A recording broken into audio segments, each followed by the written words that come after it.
Fourth ventricle. ऐसे करके ये कितने होते हैं नंबर के अंदर 4 भाग होते हैं। तो वेंट्रिकल ऑफ ब्रेन कितने होते हैं 4 होते हैं। थर्ड वेंट्रिकल की जब बात करते हैं लैटरल वेंट्रिकल और लैटरल वेंट्रिकल को जो वॉल थी जो इनको क्या कर रही थी सेपरेट कर रही थी उसको हमने नाम दिया था सेप्टम लूसिडम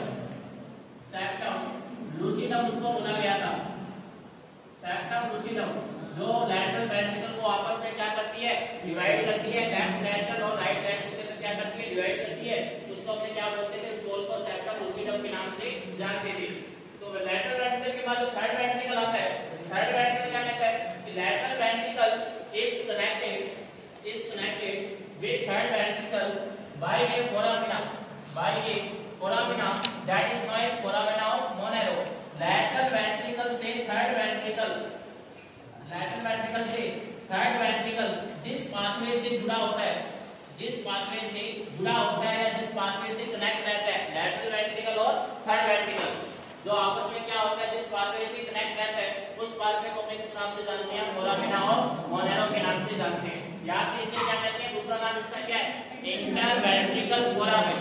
इंटरवेंट्रिकल का मतलब है एक वेंट्रिकल से दूसरे वेंट्रिकल के बीच जो पाथवे रहता है उसको हम किस नाम से जानते हैं इंटरवेंट्रिकल फोरामेन के नाम से अपने जानते हैं। फोर्थ वेंट्रिकल की बात करते हैं। फोर्थ वेंट्रिकल का जब सेम ये कंडीशन रहती है फोर्थ वेंट्रिकल क्या कहता है कि third ventricle connect with fourth ventricle by a duct. ये डक्ट के साथ क्या रहता है कनेक्ट रहता है। थर्ड वेंट्रिकल फोर्थ वेंट्रिकल के साथ क्या रहता है एक डक्ट के साथ क्या रहता है कनेक्ट रहता है और इस डक्ट को अपने क्या कहते हैं साल्वियन एक्वाडक्ट के नाम से जानते हैं। एमसीक्यू बना गया एमसीक्यू है कि थर्ड वेंट्रिकल फोर्थ वेंट्रिकल के साथ जिस डक्ट के साथ कनेक्ट रहता है उस डक्ट को हम क्या कहते हैं साल्वियन एक्वाडक्ट के नाम से उसे जाना जाता है। तो लैटरल वेंट्रिकल को किसने डिवाइड किया था सेप्टम लूसिडम लेकर के आया इस पाथवे के साथ थर्ड वेंट्रिकल को उसको बोला गया था फोरामेना ऑफ मोनेरो बोला गया था या इंटरवेंट्रिकल फोरामेन के नाम से जाना गया था। थर्ड वेंट्रिकल फोर्थ वेंट्रिकल के साथ जो कनेक्ट रहता है उसको हम किस डक्ट के नाम से जानते हैं साल्वियन एक्वाडक्ट के नाम से जानते हैं। तो लगातार 3 सीरीज के अंदर क्या रहते हैं ये वेंट्रिकल्स रहते हैं जिसमें इसको बोला गया एक को बोला गया लैटरल वेंट्रिकल और लैटरल वेंट्रिकल के 2 पार्ट होते हैं लेफ्ट लैटरल और राइट लैटरल। उसके बाद थर्ड वेंट्रिकल और थर्ड वेंट्रिकल के बाद जो लास्ट रहता है उसे बोलते हैं फोर्थ वेंट्रिकल बोलते हैं। और थर्ड वेंट्रिकल से जो फोर्थ वेंट्रिकल के बीच जो पाथवे रहता है उसको एक डक्ट के नाम से जानते हैं जिसका नाम है साल्वियन एक्वाडक्ट के नाम से उसको हम जानते हैं। फोर्थ वेंट्रिकल के बाद स्ट्रक्चर रहती है जो ये वेंट्रिकल्स होते हैं इन वेंट्रिकल में क्या होता है बेसिकल बात करें तो इसके अंदर सीएसएफ क्या होता है सर्कुलेट होता है और सीएसएफ सर्कुलेट होकर के कहां जाएगा बेसिक बात है कि जो सीएसएफ है और इसके अंदर जो सर्कुलेट हो रहा है वो बाद में कहां जाता है। तो फोर्थ वेंट्रिकल के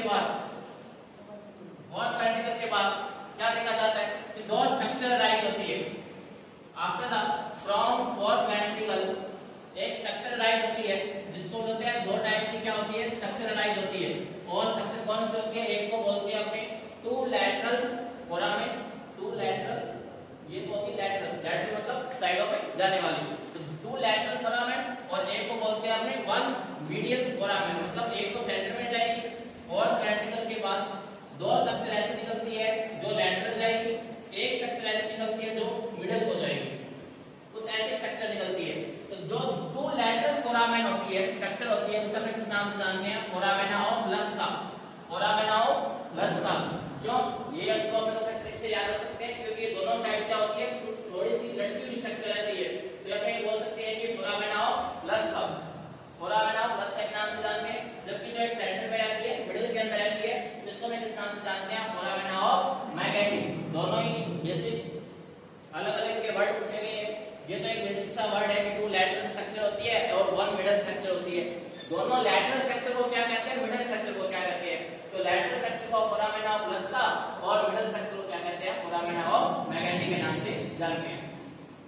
2 लैटरल जो फोरामेना रहता है जो दोनों साइड में लेफ्ट लैटरल और राइट लैटरल दोनों साइड जाती है ये क्या करती है या कहां ओपन होती है तो इट ओपन इनटू सब अलाइनमेंट स्पेस और कहां बोलते हैं स्पाइनल कॉर्ड के सब अरेक्नोइड स्पेस के अंदर जाकर के ये कौन होती है, दोनों जो टू लैटरल फोरामेन है वो कहां जाकर के ड्रेन होती है, तो स्पाइनल कॉर्ड के सब अरेक्नोइड स्पेस में जाकर के क्या होता है, ड्रेन होता है। समझ में आ रही है बात? टू लैटरल फोरामेन एक होता है वन मिडल, जो टू लैटरल फोरामेन है उसके अंदर जो सीएसएफ होता है वो कहां जाकर के ड्रेन होगा, स्पाइनल कॉर्ड में, और स्पाइनल कॉर्ड में ड्रेन होता है, स्पाइनल कॉर्ड में भी कहां, तो सब अरेक्नोइड स्पेस के अंदर जाकर क्या होता है, वो ड्रेन होता है स्पाइनल कॉर्ड की स्ट्रक्चर के अंदर। वन मिडल रहता है, वन मिडल फोरामिना, दो स्ट्रक्चर थे, two lateral one middle, two lateral structure थी वो कहां गई थी, स्पाइनल कॉर्ड के अंदर गई थी, और स्पाइनल कॉर्ड के अंदर भी कहां गई थी, तो सब अरेक्नोइड स्पेस में गई थी। वन मिडल जो रही थी, वन मिडल कहां गई है, तो ये एक open into basal cisterna, important site है, open into the basal cisterna, subarachnoid space around the brain, brain के अराउंड एक स्ट्रक्चर होती है जिसको ने बोलते हैं स्कल के बाहर एक स्ट्रक्चर आती है जिसको ने बोलते हैं बेसल सिस्टर्ना। बेसल सिस्टर्ना के बाद की दो लेयर आती है आपकी, ड्यूरा मैटर, अरेक्नोइड मैटर और पाया मैटर। तो बेसिकली जो स्ट्रक्चर होती है बेसल सिस्टर्ना, उसमें जाकर के क्या करती है, इस सबको ड्रेन करने की क्या करती है, कोशिश करती है। इसके अंदर टू लैटरल और वन मिडल दो स्ट्रक्चर रहती है आफ्टर द फोर्थ वेंट्रिकल से सीएसएफ जाएगा, और सीएसएफ जाने के बाद स्पाइनल बॉडी के अंदर कौन लेकर जाएगी, तो मैं बोलते हैं टू लैटरल जो फोरामेन है, टू लैटरल फोरामेन ये से सबको कहां लेके जाएगी, स्पाइनल कॉर्ड के सब अरेक्नोइड स्पेस में लेके जाएगी। जब एक रहती है तो मिडल वो कहां जाएगी, तो बेसल सिस्टर्ना में जाती है, और बेसल सिस्टर्ना के सब अरेक्नोइड स्पेस में जाकर के और ब्रेन के चारों क्या करती है, सिस्टम को सर्कुलेट करती है। तो तीन आपके नंबर के अंदर चार रहते हैं आपके वेंट्रिकल, और वेंट्रिकल के बाद दो स्ट्रक्चर रहते हैं टू लैटरल और वन मिडल फोरामेना के नाम से उसको अपने जानते हैं। के बाद में function of cerebrum, function of cerebrum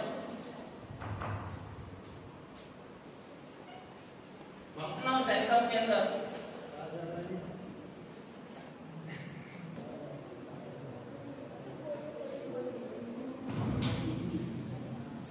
function of cerebrum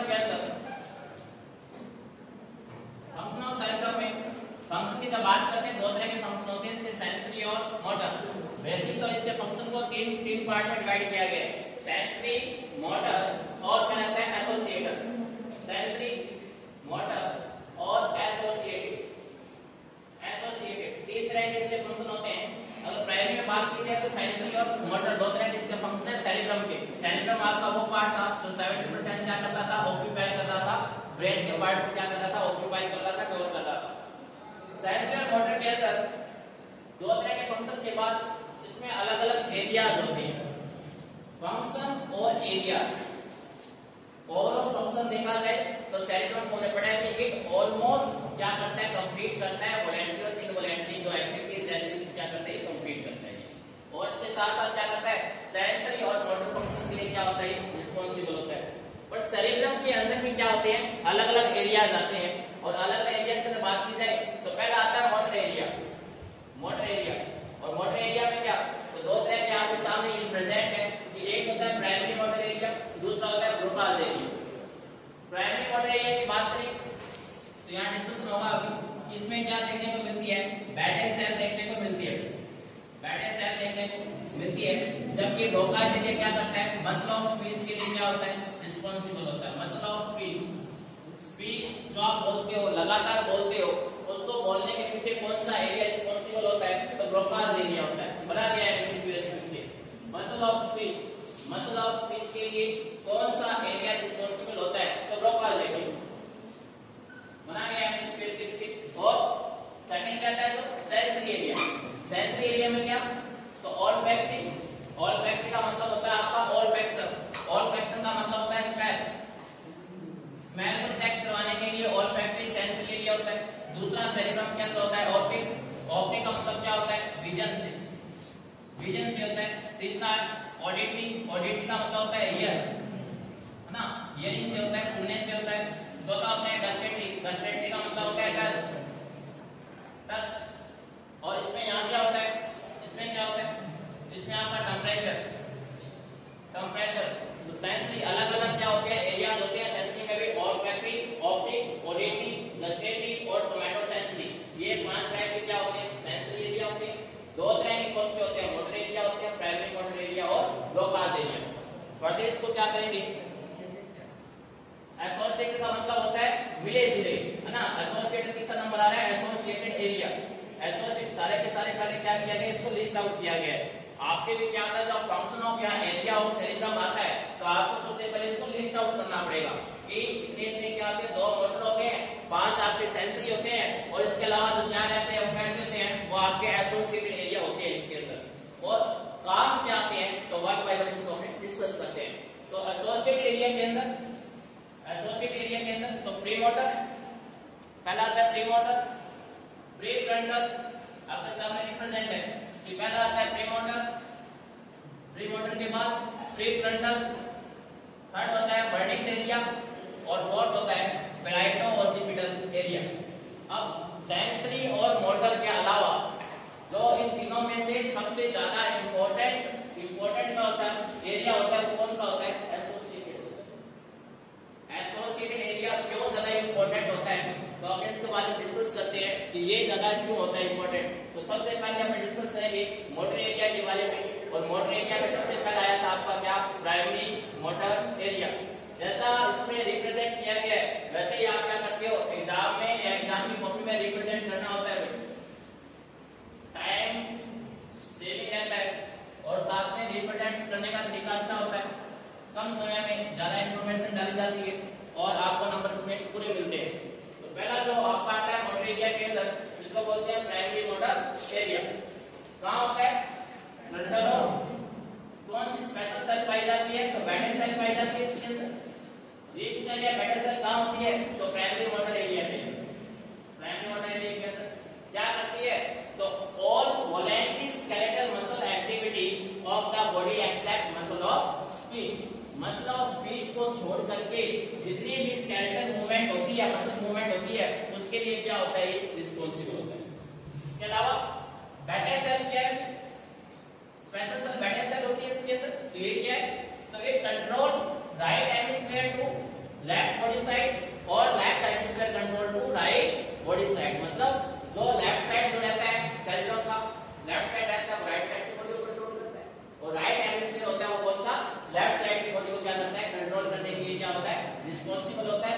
और इसको जो कंट्रोल करती है सेल, उसका नाम क्या होता है, बेडल सेल। सिंपल। जो आपका सेरेब्रम का पार्ट या सेरेब्रम का हेमिस्फीयर के अंदर जो बेडल सेल होती है, जो लेफ्ट साइड होती है वो राइट साइड की बॉडी को कंट्रोल करती है, और जो राइट साइड होती है वो लेफ्ट साइड की बॉडी को क्या करती है, कंट्रोल करने में क्या करती है, उसकी हेल्प करती है। ऐसे ही दूसरा था ब्रोकास एरिया, और ब्रोकास एरिया में क्या था, उसने बोला था except muscle of speech. Muscle of speech को छोड़ करके बाकी जितने स्केलेटल मूवमेंट थे वो तो किसने कराए थे, प्राइमरी मोटर एरिया ने करवा दिए थे। तो एक छोटा सा मूवमेंट वो था मसल ऑफ स्पीच, और मसल ऑफ स्पीच को कौन कंप्लीट करवाता है, तो आपका Broca's area. Broca's area location का होता है, जैसे फ्रंटल लोब। ब्रोकास का मतलब होता है जिसने, ब्रोकास का स्पेसिफिक कोई मतलब नहीं है, और जिसने फाइंड आउट किया, इसको एक्सप्लोर किया, उस व्यक्ति विशेष ने अपना नाम दे दिया उसको। ब्रोकास कोई किसी ऑर्गन का नाम नहीं है, कोई स्ट्रक्चर का नाम नहीं है, बट जिस व्यक्ति विशेष ने इसको क्या किया था, एक्सप्लोर किया था, उसने अपना नाम डाल दिया कि ब्रोकास एरिया ने कैसे किया था। वहां क्या होता है कि जो मसल ऑफ मूवमेंट है या मसल ऑफ स्पीच है, उसके लिए क्या होता है, ये रिस्पांसिबल है। जैसे एडम एप्पल का लैरिक्स का, है ना, ये एप्पल की शेप जैसा लैरिक्स दिखाई देता है ना, एडम एप्पल। और एडम कौन था, साइंटिस्ट था, उसने कहा था कि कोई एप्पल जैसी स्ट्रक्चर होती है वहां लैरिक्स के अंदर, तो एडम एप्पल नाम दे दिया गया, है ना। तो जिस व्यक्ति विशेष ने उसको क्या किया था, एक्सप्लोर किया था, तो उसने अपना नाम दे दिया ब्रोकास, है ना। और ब्रोकास एरिया क्या कहता है कि ये वो एरिया होता है वहां फ्रंटल लोब के अंदर, जहां क्या होता है, मसल ऑफ स्पीच क्या करता है, रिस्पांसिबल होता है, बोलने के लिए, मूवमेंट के लिए रिस्पांसिबल जो एरिया होता है, क्या बोलते हैं, ब्रोकास एरिया के नाम से उसको जानते हैं। सेंसरी में आपको नाम गिनाए थे 5, है ना, और 5 में पहला जो आता है ऑल्फैक्टरी, और ये सभी के सभी जो मोस्टली सेंसरी जितने भी इसके अंदर आएंगे टॉपिक, वो सारे के सारे एरिया किसके साथ एसोसिएट होते हैं, आपकी क्रेनियल नर्व के साथ एसोसिएट है, क्रेनियल नर्व के साथ एसोसिएट है। ऑल्फैक्टरी एरिया, सबसे पहले ऑल्फैक्टरी का मतलब होता है ऑल्फैक्शन, और ऑल्फैक्शन का मतलब होता है स्मेल, ऑल्फैक्शन का मतलब होता है स्मेल। कहाँ होता है? टेम्पोरल लोब में। लोकेशन कहाँ रहती है इसकी? टेम्पोरल लोब में।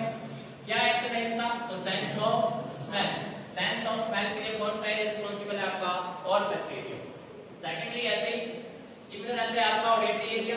तो ऑडिटरी एरिया कहाँ होता है? फिर से टेम्पोरल लोब के अंदर होता है, देखने को मिलता है। और एक्शन क्या रहता है इसका? Sense of hearing. हियरिंग के लिए कौन सा एरिया? Auditory area. स्मेल के लिए कौन सा आपका? Olfactory area. ऑप्टिक कहाँ रहता है? ऑप्टिक लोब के अंदर ओसिपिटल लोब, जिसे बोलते हैं ओसिपिटल लोब बोलते हैं। और ओसिपिटल लोब के अंदर क्या होता है? ये क्या क्या एक्शन करता है? तो विजन का। ऑप्टिक नर्व, ऑप्टिक नर्व भी आती है अभी। ऑप्टिक नर्व, ऑप्टिक नर्व क्या करती है? विजन का काम करती है। कहाँ देखने को मिलती है? ओसिपिटल लोब के अंदर। ओसिपिटल लोब में देखने को मिलती है ना। तो ऑप्टिक एरिया कहाँ है? ओसिपिटल। और क्या करता है? विजन, आई साइट के क्या होती है? ये सारे के सारे सेरेब्रम के हैं भाई।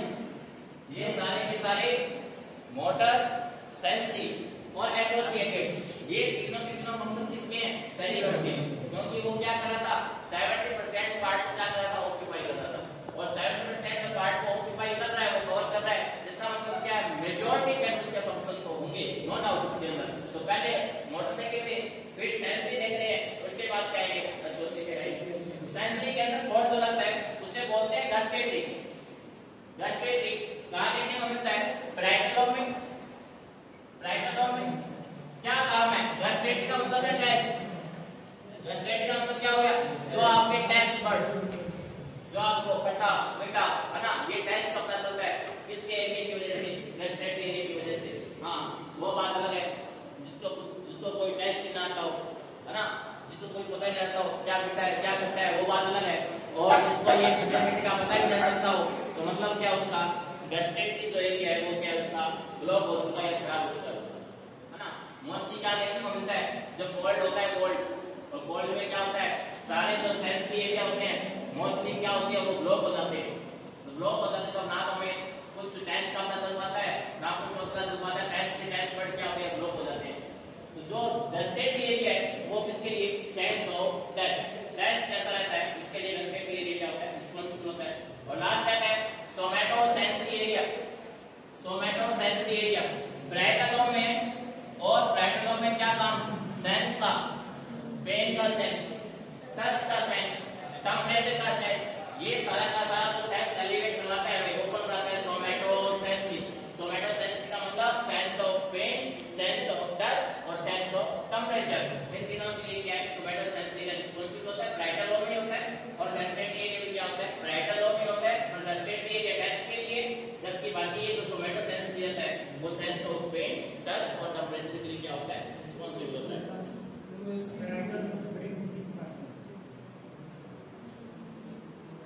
फ्रंटल, फ्रंटल, ये फ्रंटल, ये फ्रंटल, ये प्री फ्रंटल, ये फ्रंटल, ये प्री फ्रंटल, ये पैराइटल, ये पैराइटल, ये टेम्पोरल, टेम्पोरल, ये ओसिपिटल, है ना।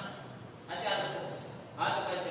ये फ्रंटल, ये फ्रंटल है, ये प्री फ्रंटल है, ये पैराइटल है, ये टेम्पोरल है और ये ओसिपिटल, है ना। ये सारे सारे एरिया जाते हैं इसके। हाँ, तीसरा एरिया जिसको बोला गया है एसोसिएटेड एरिया, सबसे इंपॉर्टेंट, सबसे अच्छा, सबसे इंपॉर्टेंट। उसको क्यों बोल रहा हूँ मैं इंपॉर्टेंट और क्यों अच्छा बोल रहा हूँ? ये बहुत ही मजेदार है। हाँ, दवाई ना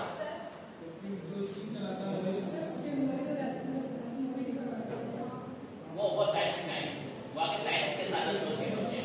होन्स नहीं है, होन्स नहीं है। अब बात ब्रेन में एंटीडेट की रहेगी ना, ब्रेन में एसोसिएट नहीं होंगे।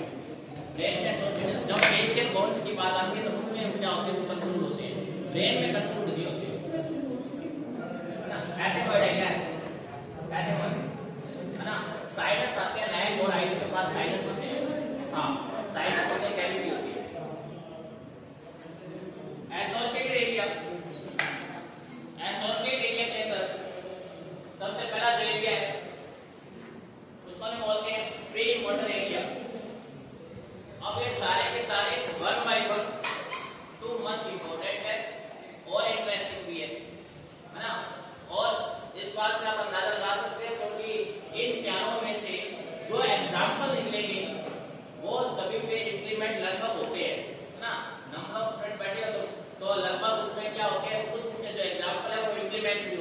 कैसे होते हैं? तो प्री मोटर एरिया कहां देखने को मिलता है? तो फ्रंटल लोब, पहले तो फ्रंटल लोब एरिया के अंदर, या यूं कह सकते हैं just anterior to the primary motor area.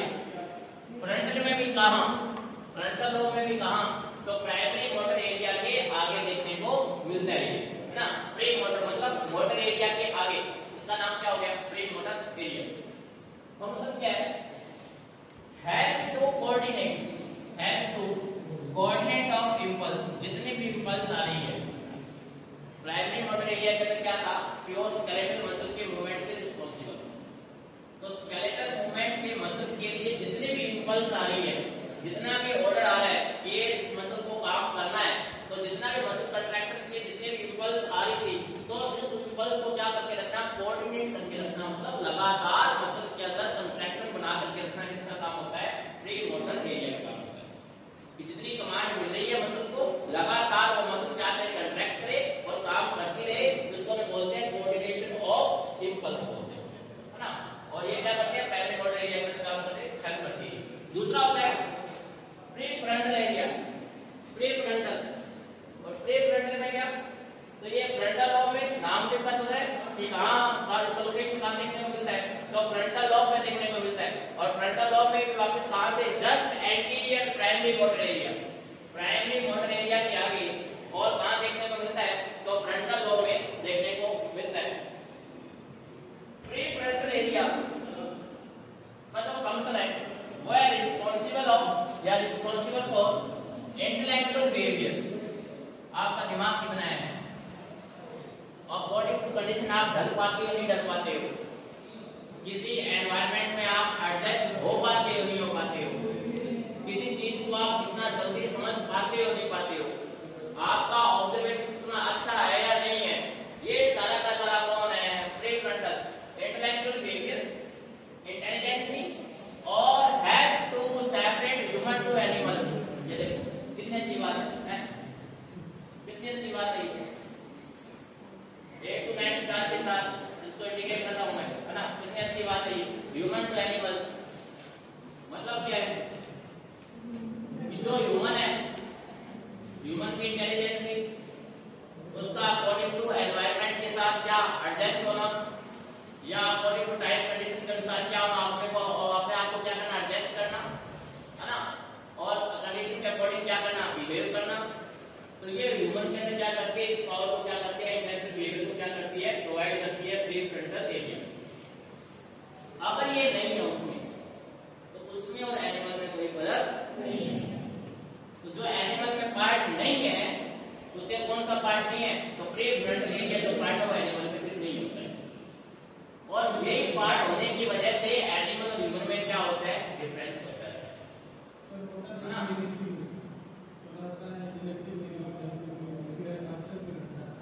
ना ये तो एक्टिव रहेगा, क्यों एब्सेंस रहेगा? अगर ह्यूमन के अंदर क्या होता है? ये एक्टिव है, इट मींस क्या है? आपके इंटेलेक्चुअल बिहेवियर करने की क्या है? आपके अंदर एफिशिएंसी है ना। एनिमल्स में एक्टिव नहीं रहेगा, अरे नहीं रहेगा, तभी तो ये कह रहा है human to animal, separate of human to animals. Animal से सेपरेट करने के लिए ह्यूमन को कौन सा एरिया होता है? प्री फ्रंटल एरिया होता है। उनमें ये नहीं होता है, और नहीं होने की वजह से जानवर जानवर रहता है और ह्यूमन ह्यूमन रहता है ना। तो दोनों का सेपरेट करने के लिए कौन सा रिस्पांसिबल है? Pre frontal. और अगर ह्यूमन में क्या करता है? एनिमल की तरह बिहेव करता है, इट मींस क्या? तुम्हारे और जानवर में कोई फर्क ही नहीं है। क्या कह रहा है? तुम्हारे और जानवर में कोई फर्क ही नहीं है, मतलब क्या? उसके अंदर ये नहीं है, प्री फ्रंटल एरिया नहीं है। तीसरी बात आती है वर्निक्स एरिया। वर्निक्स एरिया, और ये दोनों मेरे फेवरेट है, वर्निक्स एरिया और ब्राइटोसिपिटल एरिया। ब्राइटोसिपिटल area, Wernicke's area. Wernicke's area होता है सेंसरी स्पीच एरिया। मैं तुम्हें क्या बोल रहा हूं और वो तुम्हें समझ में आए या ना आए, है ना। मैं तुम्हें लगातार बोल रहा हूं और तुम्हें समझ में नहीं आ रहा है ना। इट मींस क्या है कि ये वर्निक्स एरिया है, वो क्या है? वो खराब हो गया, वो, है ना। वो एरिया क्या हो चुका है? डैमेज हो चुका है ना। मतलब डैमेज हो चुका है, खत्म हो चुका है, या है नहीं, है ना, या वो एक्टिव नहीं है, या वो काम नहीं कर रहा है। तो इट मींस क्या है? वर्निक्स एरिया का मतलब क्या है? सेंसरी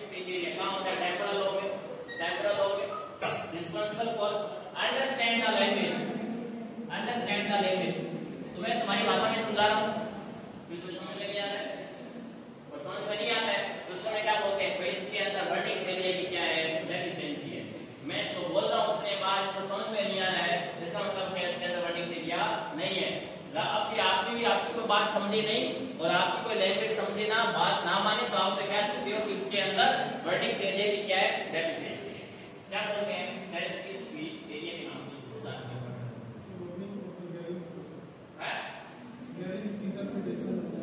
इंटरप्रेशन, हां कम्युनिकेशन इंटरप्रिटेशन होता है टेम्पोरल लॉ में। टेम्पोरल लॉ में क्या होता है, जो आप क्या करते हो, ऑडिटरी से आप गाने सुनते हो, है ना, लिसनिंग जो आपकी क्या होती है, एक्टिविटी होती है, तो जो आप सुन रहे होते हो उसको अंडरस्टैंड करते हो, है ना। और जब ये टेम्पोरल लॉब का जब लिसनिंग है आप उसको अंडरस्टैंड ही नहीं कर पाओगे, तो मतलब क्या आपका वर्डिंग एरिया क्या है, खराब हो चुका है, डैमेज हो चुका है। इसके अलावा ब्राइट ऑसिपिटल है, ब्राइट ऑसिपिटल क्या मतलब है, सेंसरी रिटन एरिया। ये ना सेंसरी स्पीच, जो बोला गया वो समझ में नहीं आया, मतलब वर्डिंग एरिया के क्या हो गया, कवर्ड हो चुका है, खराब हो चुका है। फोर्थ था ब्राइटो ओसिपिटल। हां, ब्राइटो ओसिपिटल का मतलब क्या है, sensory written area. Sensory written area मतलब ये भी कहां होता है, ब्राइटो लॉ में होता है आपके। और ब्राइटो लॉ में क्या देखने को मिलता है कि आप उसकी लैंग्वेज को जो रिटन कर रहा है, राइट डाउन कर रहा है ना, अगर आप उसकी लैंग्वेज को या उसकी रिटन को, राइटिंग को समझ नहीं पा रहे हो, है ना, समझ नहीं पा रहे हो, मतलब क्या है, ये समझाता है, मैं आपके सामने क्या लिख रहा हूं, आप जिसकी हेल्प से समझ पा रहे हो मेरी राइटिंग को, इट मींस कि आपका ब्राइट ऑसिपिटल एरिया अच्छा है। और अगर मैं तो लिख रहा हूं आप उसको समझ ही नहीं पा रहे हो, इट मींस क्या है, आपका जो ब्राइट ऑसिपिटल एरिया वो क्या हो चुका है, डैमेज हो चुका है। ना तो मेरी बात आपकी कहीं भी आपको सुनाई दे रही है, ना लिखी हुई सुनाई दे रही है, इट मींस क्या है, वर्डिंग एरिया और राइटिंग एरिया क्या है, आपका डैमेज हो चुका है ना। आपका नहीं, आपको तो अच्छे से समझ में आ रहा है, पर फिर भी जिसको समझ में नहीं आता या जिसको राइटिंग समझ में नहीं आती, इट मींस क्या है, उसके दोनों एरियाज क्या होते हैं, डैमेज होते हैं। सिंपल सा है, नहीं करता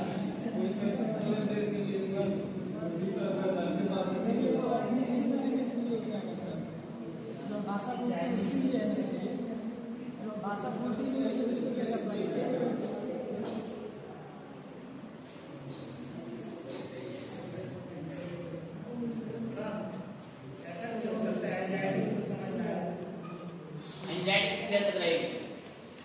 एंजाइटी गवर्नमेंट के लिए रह जाएगी, 3 मिनट के लिए रह जाएगी। अक्यूट एंजाइटी होगी, अक्यूट डिप्रेशन होगा, तो उसे हिस्ट्री तो होगी ना कोई डिजीज की, अब उसको हिस्ट्री नहीं है, नॉर्मल ऐसे ही है, अच्छा खाना खा रहे हो, है अच्छा सो रहे हो, अच्छे मस्त मस्त गाने सुन रहे हो, है अच्छा खेल रहे हो, और जब क्लास में आता है तो उसको समझ में नहीं आता है, जिसका मतलब ये थोड़ी एंजाइटी थोड़ी, उसको एंजाइटी नहीं है, वो क्या है, वो तो फिर साइकोसिस है उसकी ना, मेंटल डिसऑर्डर होता है ना, बाद में पढ़ेंगे कभी इसको। तो जरूरी नहीं है कुछ समय के लिए समझ में आए, तो मान सकते हैं कि इमोशंस उसके क्या है, बता सकते हैं उसके हैबिट, और लगातार उसको समझ में ना आए तो मतलब क्या है, उसके दोनों एरिया क्या है, खत्म हो चुके हैं, खराब हो चुके हैं। हां जी सर। डायनेसेफ्लॉन 4 स्ट्रक्चर बताए थे, कोई 4 स्ट्रक्चर बताए थे, PDLH, basal ganglia, thalamus, limbic system और हाइपोथैलेमस।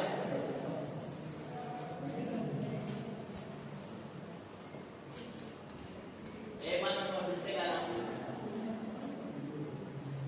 जो इस सिस्टम में टिक गया, जो इस सिस्टम में है ना टिक गया, बहुत सारे सिस्टम में झंडे गाड़ देगा, है ना, बहुत सारे सिस्टम में झंडे गाड़ देगा, और जो इस सिस्टम में टिकेगा, कंसंट्रेट नहीं बना पाया, है ना, ये क्या हो रहा है, ये क्या हो रहा है, enable to understand, enable to writing, है ना, wording area, bright occipital area को अपने पे हैवी कर देगा, वो समझ नहीं पाएगा, तो वो सारे सिस्टम क्या होते हैं, उससे मिक्स हो जाएंगे, क्योंकि ये एक ऐसा सिस्टम है जिसमें से आपको 3 से 4 क्वेश्चन मिलेंगे, और डेफिनेटली 2 शॉर्ट नोट तो आएंगे, एक चाहे स्ट्रक्चर पे आ जाए, एक चाहे फंक्शन पे आ जाए, तो एक एनाटॉमी और एक फिजियोलॉजी, दोनों पे तो आपको क्वेश्चन मिलेंगे,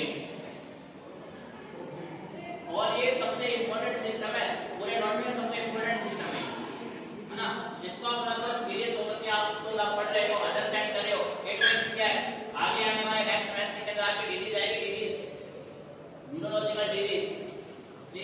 एपिलेप्सी, है ना, ये कितनी आएगी, ये टू अंडरस्टैंड लार्ज है, थोड़ा लार्ज है, हाँ कुछ टर्मिनोलॉजी है वो थोड़ी हार्ड है, और आप लगातार उसकी प्रैक्टिस करोगे तो इंटरेस्टिंग है, आपको पता चल रहा है कि प्राइमरी क्या काम आ रहा है, टेम्पोरल क्या काम आ रहा है, कहाँ कौन से एरिया है, किस सेक्शन में रिस्पांसिबल है ना, तो बात ये रहती है।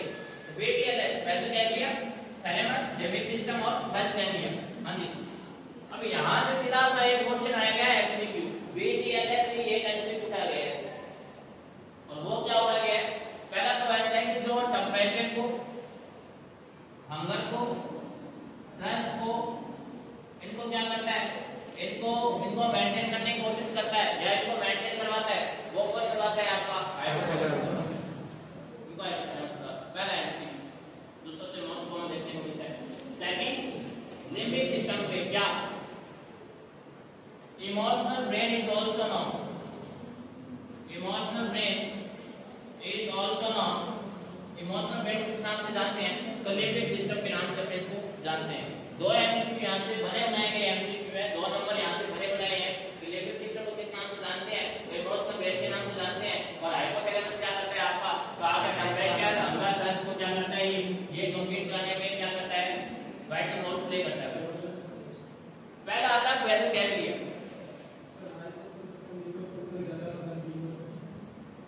फिजियोलॉजिकल फंक्शन ज्यादा होता है,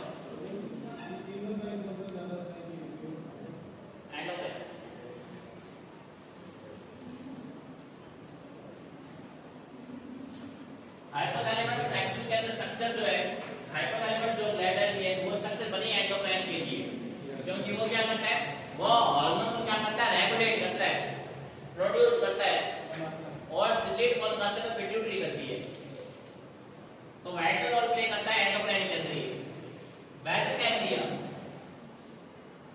क्या है, ये वेसल गैंग्लिया, इसका जो लोकेशन जो रहता है just below the lateral ventricle, lateral ventricle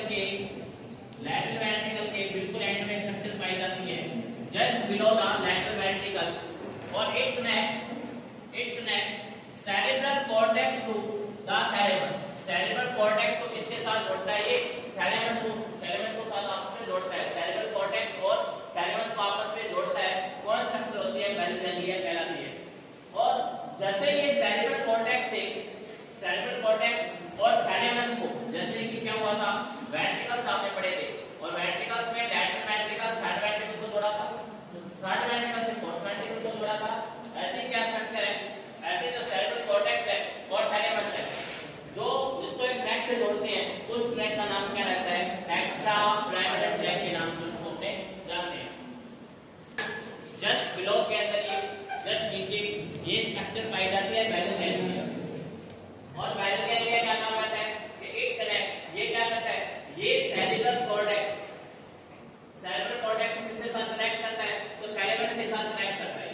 मतलब क्या होता है, सेरेब्रल कॉर्टेक्स क्या है, तो सेरेब्रल कॉर्टेक्स एक मिड ब्रेन के अंदर स्ट्रक्चर पाई जाती है, जो कि क्या करती है, दोनों हेमिस्फीयर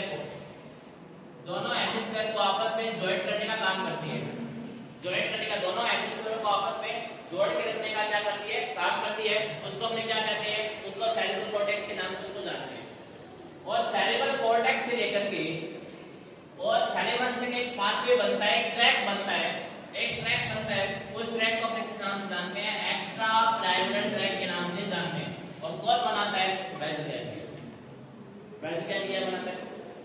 किससे बना होता है, तो ग्रे मैटर से बना होता है, आपको पता है, ये ग्रे मैटर से इनसाइड जब देखेंगे अपने सेरेब्रम में तो क्या देखते हैं, बिल्कुल इनसाइड देखते हैं, तो वो होती है व्हाइट मैटर की, बाकी बाहर से कैसा दिखता है, तो ग्रे मैटर है ना, ग्रे मैटर, ग्रे का मतलब कलर, मैटर का मतलब होता है सरफेस,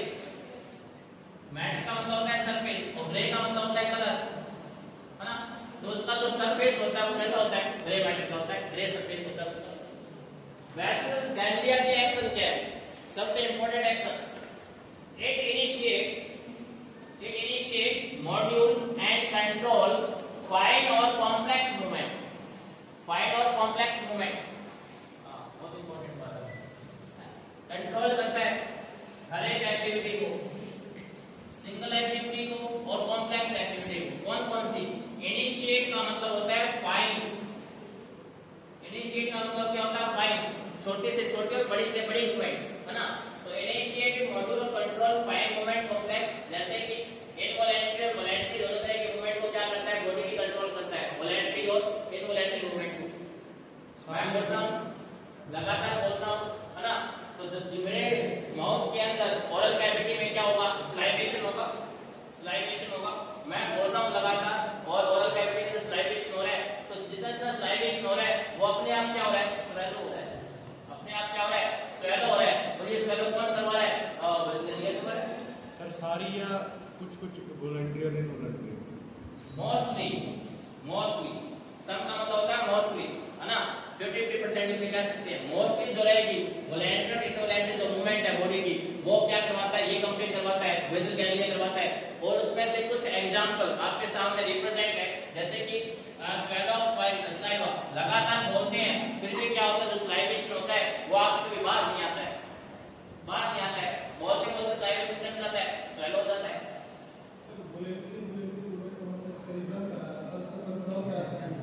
कंट्रोल कराने में हेल्प करता है ना, ये कंट्रोल करेगा तभी तो।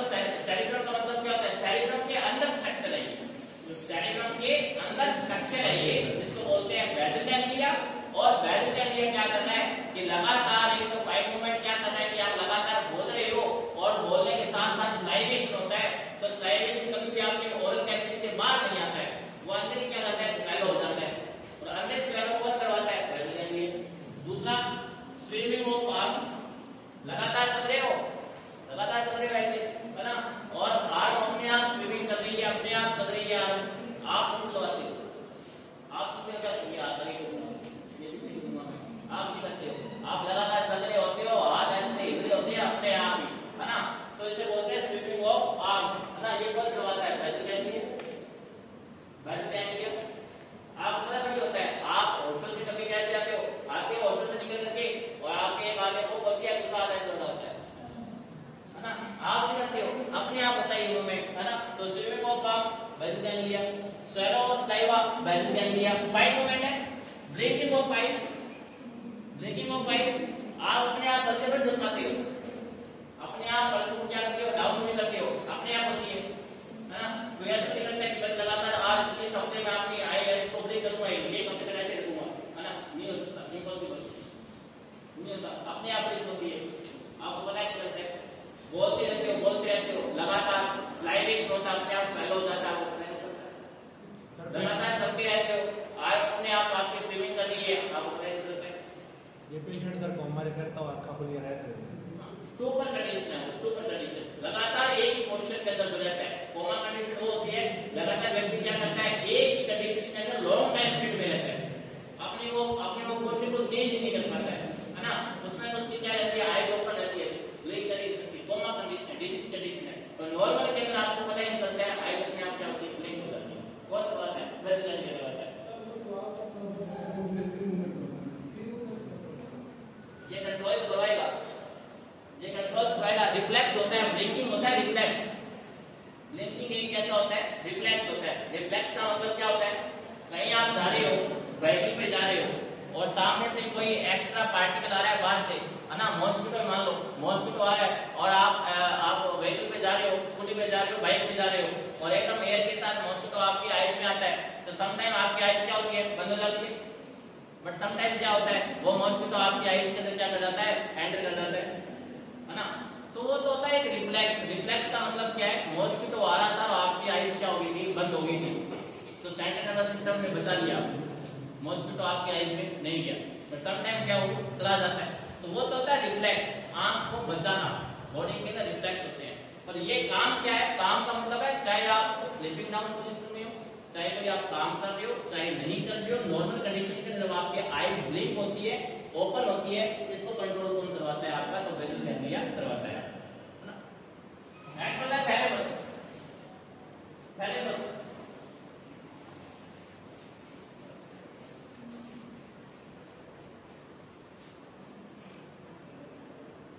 थैलेमस थर्ड वेंट्रिकल की, लैटरल वेंट्रिकल, उसके बाद थर्ड वेंट्रिकल, फिर फोर्थ वेंट्रिकल का। लैटरल वेंट्रिकल के बाद थर्ड वेंट्रिकल के बाद थर्ड वेंट्रिकल की जो लैटरल साइड में थर्ड वेंट्रिकल के जो लैटरल साइड में दो पोल लाइक स्ट्रक्चर होती है, थर्ड वेंट्रिकल के लैटरल साइड में दो पोल लाइक स्ट्रक्चर होती है, उस समय क्या बोलते हैं, थैलेमस बोलते हैं। डबल कह दो या पोल लाइक स्ट्रक्चर किसके लैटरल साइड में, थर्ड वेंट्रिकल में। थर्ड वेंट्रिकल के साइडों में एक पोल लाइक स्ट्रक्चर है या डबल लाइक स्ट्रक्चर है, उसको किस नाम से जानते हैं, थैलेमस के नाम से उसको जानते हैं। फिर से कलर कैसा रहेगा, तो grey matter. Inside white matter की रहेगी, बाकी सारे के सारे जितने भी आपके कंटेंट आ रहे हैं ब्रेन की या ब्रेन के एरिया जा रहे हैं, ब्रेन के अंदर के ऑर्गन आ रहे हैं, और वो बाहर से कैसे दिखेंगे, ग्रे मैटर के दिखेंगे, अंदर से कैसे होते हैं, व्हाइट होते हैं। ग्रे मैटर के होते हैं। एक्शन क्या होता है, रिले स्टेशन। एक्शन कैसा होता है, रिले स्टेशन। रिले स्टेशन का मतलब है साउथ के अंदर एक गेम है, साउथ के अंदर एक गेम है, क्या करते हैं उसके अंदर एक लीवर होती है और उस लीवर के अंदर बोर्ड होती है और बोर्ड पे क्या होते हैं, फ्लैग होते हैं और ये क्या करते हैं, रेस बनाते हैं, है ना। हर एक टीम का मेंबर होता है, बोर्ड का मेंबर होता है, वो मीटिंग के अंदर बोर्ड लेके बैठा होता है, आगे भी एक बोर्ड लेके बैठा होता है, सभी कैसे क्या होते हैं, मेंबर आगे बैठे होते हैं, भीड़ में होते हैं, आगे होता है। वो चलता है पहले इनिशियल स्टेज में, स्टार्टिंग से चलता है, चलता फटाफट चलेगा, ये फ्लैग अपनी टीम का इसको दे देगा, फिर ये आगे लेके चलेगा, फ्लैग इसको दे देगा और लास्ट में ये पहुंचेगा, जो सबसे पहले पहुंचता है वो क्या होता है, विक्ट्री। सेम ये प्रिंसिपल होता है रिले स्टेशन का। रिले स्टेशन का मतलब क्या है, इंपल्स आ रही है, इंपल्स आ रही है और इंपल्स को क्या करना, जल्दी से जल्दी फॉरवर्ड करना आगे। कोई सेंसरी मैसेज आ रहा है, उसको जल्दी से जल्दी फॉरवर्ड करना उसको आगे। मोटर का एक्शन आ रहा है, उसको जल्दी से जल्दी फॉरवर्ड करना आगे। तो जितने भी इंपल्स आ रही है आपकी, चाहे वो सेंसरी की है चाहे वो मोटर की है, उसको क्या करना, आगे से आगे क्या करना, उसको ट्रांसफर करना। तो रिले स्टेशन क्या होता है, thalamus collect all the information which is required from sensory organ with the help of sensory nerve except olfactory को छोड़ करके, स्मेल को छोड़ करके जितने भी सेंस पहुंचती है अपनी बॉडी की, उन सभी को क्या करते हैं, सेंसरी नर्व के थ्रू क्या करता है, इंपल्स को लेकर के आता है और क्या करता है, जो एरिया उसके लिए रिस्पांसिबल होता है उसको क्या करता है, वहां डाल देता है ना, ताकि पता चल जाए कि सेंस का अनुभव हो रहा है, वहां से मोशन एक्शन हो सके। तो सारा का सारा तो सेंस रिले स्टेशन क्या है, तो रिले स्टेशन का मतलब होता है सेंस का पता लगे फटाफट और सेंस का पता लगने के बाद मोटर एक्शन हो जाएगा, तो सब क्या कहते हैं, रिले स्टेशन के नाम से जानते हैं। जैसे ही सेंस का पता चला और वैसे ही मोटर एक्शन हो जाए, उसको हम क्या कहते हैं, रिले स्टेशन के नाम से उसको जानते हैं। कौन करवाता है ये, तो ये आपका थैलेमस करवाता है। डंबल लाइक स्ट्रक्चर है, डंबल लाइक स्ट्रक्चर है, थर्ड वेंट्रिकल के लैटरल साइडों में पाया जाता है।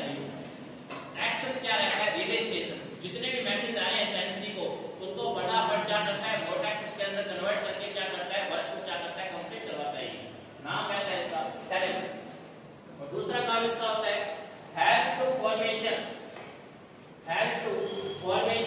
ऑफ कंसंट्रेशन को बनाने में, कौन हेल्प करता है, तो थैलेमस करता है। समटाइम एक प्रैक्टिस भी होती है, दीवार पे मिडल और स्मॉल पिन पॉइंट स्ट्रक्चर क्या की जाती है, ड्रॉ की जाती है और बोला जाता है कि उस पिन पॉइंट स्ट्रक्चर को आप लगातार देखते रहें। जब आप उस स्ट्रक्चर को लगातार देखते हैं, उसका मतलब क्या है, आपका थैलेमस होता है, थैलेमस का जो वर्कआउट होता है वो बढ़ता है। किसी एक ही चीज पे कंसंट्रेट करना, और जब आप अपने क्या करते हो, आई को कंसंट्रेट करते हो, इट मींस क्या है, इस प्रैक्टिस से क्या होता है, ये एलिमेंट होता है, इसका फंक्शन एलिमेंट होता है इसका थैलेमस। थैलेमस क्या करता है, help in formation of concentration को बनाने में कौन हेल्प करता है, थैलेमस क्या करता है, हेल्प करता है। और उसके बाद, और जिसमें कंसंट्रेशन नहीं होती है, जरा सी भी नहीं होती है, इसका मतलब क्या, उसका थैलेमस काम नहीं कर रहा है।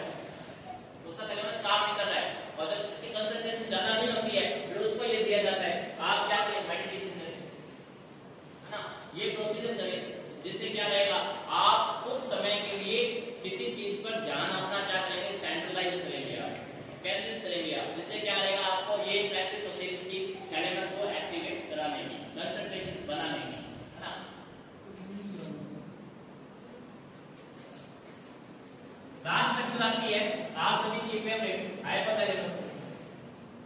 Hypothalamus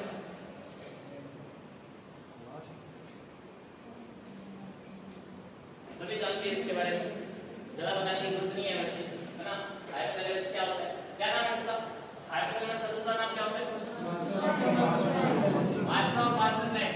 master of master gland और क्या कहते हैं इसे? चीफ कमांडर हैं? Chief of commander commander in chief. Commander in chief, है ना।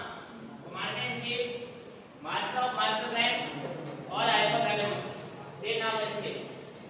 काम होता है तो हाइपो का मतलब होता है नीचे या कम, तो थैलेमस से जो नीचे स्ट्रक्चर होती है उसे क्या कहते हैं? हाइपोथैलेमस कहते हैं। हाइपो का मतलब होता है नीचे, और थैलेमस से जो नीचे स्ट्रक्चर है उसे आप क्या कहेंगे, क्या नाम देते हैं? हाइपोथैलेमस नाम उसको देते हैं। तो बिलो द थैलेमस लोकेशन रहती है, और एक फॉर्म ये क्या बनाता है? तो ये फ्लोर बनाता है जिसका थर्ड वेंट्रिकल का। थर्ड वेंट्रिकल का क्या बनाता है? फ्लोर बनाता है, सरफेस बनाता है, और इसके नीचे सरफेस नीचे कौन होता है? खुद हाइपोथैलेमस होता है इसके नीचे। और कैसा होता है? वैसे ग्रे मैट्रिक्स सारे के सारे सभी के सभी ग्रे मैट्रिक्स। एक्शन में आप सभी को पता है ये क्या करता है? ये रेगुलेट करता है। एक तो एंडोक्राइन के जितने भी सिस्टम है सिक्रीशन है उसको क्या करेगा? ये रेगुलेट करेगा, हार्मोन्स के सिक्रीशन को रेगुलेट करता है ये। तो रेगुलेट एंडोक्राइन सिस्टम। और एक form hormones of posterior pituitary gland oxytocin, जो वाइटल जो इंपॉर्टेंट वर्ड रहता है इसका, वो क्या रहता है? जो आपका नेचुरल ऑक्सीटोसिन है उसको क्या करता है? हार्मोन्स को क्या करता है? ये ज्यादा क्या करता बनाता है ये। और दूसरा कहता है एडीएच। एडीएच का मतलब कौन सा हार्मोन? Anti diuretic. एडीएच को एडीएच क्या होता है? Anti diuretic. क्या काम आता है ये? एंटी डाइयूरेटिक क्या काम आता है? सर यूरिन को एक्सक्रीट आउट करने लगा मुझे दसदा ਹੁੰਦਾ है कि यूरिन आउटपुट को डिक्रीज कर। हां, एंटी डाइयूरेटिक हार्मोन, इसकी वजह से अरे सेंसेशन होती है। तुम सारे के सारे सुन लेना, नलियों में खराब हो रहे हो, है ना। एंटी डाइयूरेटिक का मतलब क्या होता है? एंटी डाइयूरेटिक का मतलब है कि जितने भी आप लिक्विड लेते हो, जितना भी लिक्विड लेते हो उसको क्या करता है? ये स्टोर करता है, स्टोर करता है, और बॉडी को डिहाइड्रेशन कंडीशन से बचाता है ये।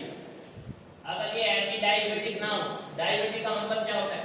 डायबिटिक का मतलब loss of fluid. Yes sir. Loss of fluid, urine output ज्यादा हो जाएगा, बार-बार यूरिन लगेगा, पॉलीयूरिया हो जाता है, और पॉलीयूरिया से क्या हो जाएगा? डायबिटिक का मतलब क्या होता है? Polyuria, loss of fluid body से। जब लॉस होता है फ्लूइड बॉडी से तो क्या होता है? क्या देखने को मिलती है? क्या देखने को मिलता है आपको? है ना, बॉडी में वीकनेस देखने को मिलती है ना। तो क्या होता है? एंटी डायबिटिक का मतलब क्या होता है? एंटी डायबिटिक मतलब होता है कि फ्लूइड को प्रिजर्व रखना बॉडी के अंदर, यस सर, है ना, जिस वजह से वीकनेस ना आए उसके अंदर।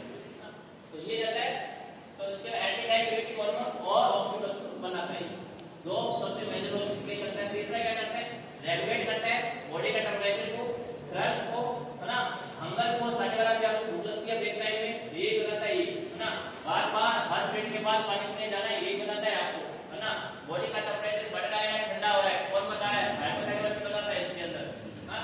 और ऑटोनॉमिक नर्वस सिस्टम को क्या करता है? कंट्रोल करता है। तो मेजर क्या है? हंगर, थ्रस्ट, टेंपरेचर कंट्रोल करता है। दो हार्मोन के लिए रिस्पांसिबल है बेसिकली, ऑक्सीटोसिन और एडीएच, और क्या करता है? ये एंडोक्राइन सिस्टम को क्या करता है? रेगुलेट करता है। नाम क्या है? नाम सोचना ही होगा, हाइपोथैलेमस। हाइपोथैलेमस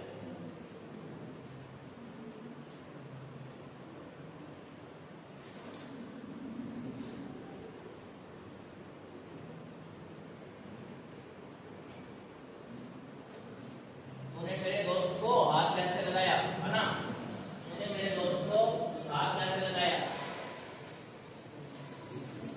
बोल के तो दिखा मेरे दोस्त के बारे में, है ना। कुछ ऐसी फीलिंग जो बॉडी के अंदर नर्वस सिस्टम में लेकर के आता है, उसका नाम है लिम्बिक सिस्टम।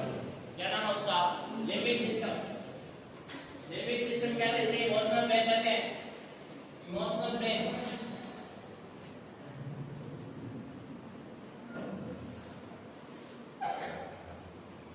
साइकेट्रिक में एक होता है मूड डिसऑर्डर, शहीद कई होंगे नर्वस सिस्टम में, कई शहीद होंगे, कई शहीद हो जाएंगे,